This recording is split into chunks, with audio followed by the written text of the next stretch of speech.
Nations in 1995.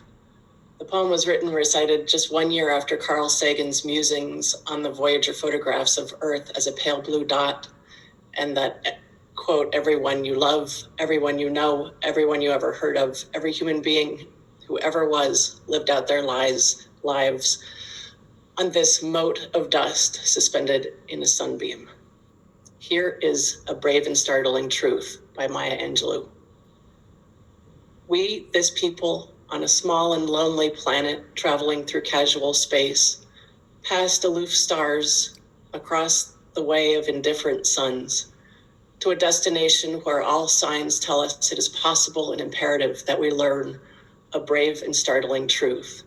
And when we come to it, to the day of peacemaking, when we release our fingers from fists of hostility and allow the pure air to cool our palms, when we come to it, when the curtain falls on the minstrel show of hate and faces sooted with scorn are scrubbed clean, when battlefields and coliseum no longer rake our unique and particular sons and daughters up with the bruised and bloody grass to lie in identical plots in foreign soil, when the rapacious storming of the churches, the screaming racket in the temples have ceased, when the pennants are waving gaily, when the banners of the world tremble stoutly in the good clean breeze, when we come to it, when we let the rifles fall from our shoulders and children dress their dolls in flags of truce, when landmines of death have been removed and the aged can walk into evenings of peace, when religious ritual is not perfumed by the incense of burning flesh and childhood dreams are not kicked awake by nightmares of abuse.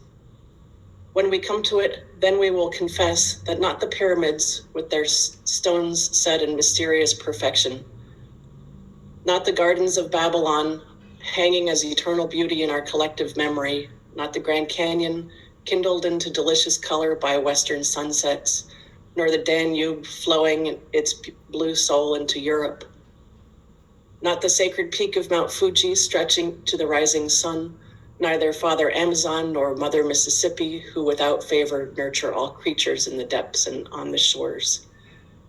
These are not the only wonders of the world. When we come to it, we, this people on this minuscule and kithless globe, who reach daily for the bomb, the blade, and the dagger, yet who petition in the dark for tokens of peace. We, this people on this mote of matter, in whose mouths abide cankerous wounds which challenge our very existence. Yet out of those same mouths come songs of such exquisite sweetness that the heart falters in its labor and the body is quieted in awe.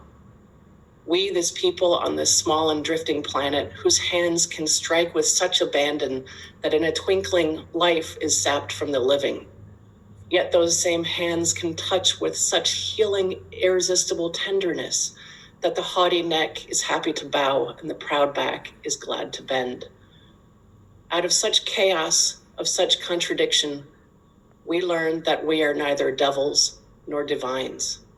When we come to it, we, this people, on this wayward floating body, created on this earth, of this earth, have the power to fashion for this earth a climate where every man and every woman can live freely, without sanctimonious piety, without crippling fear.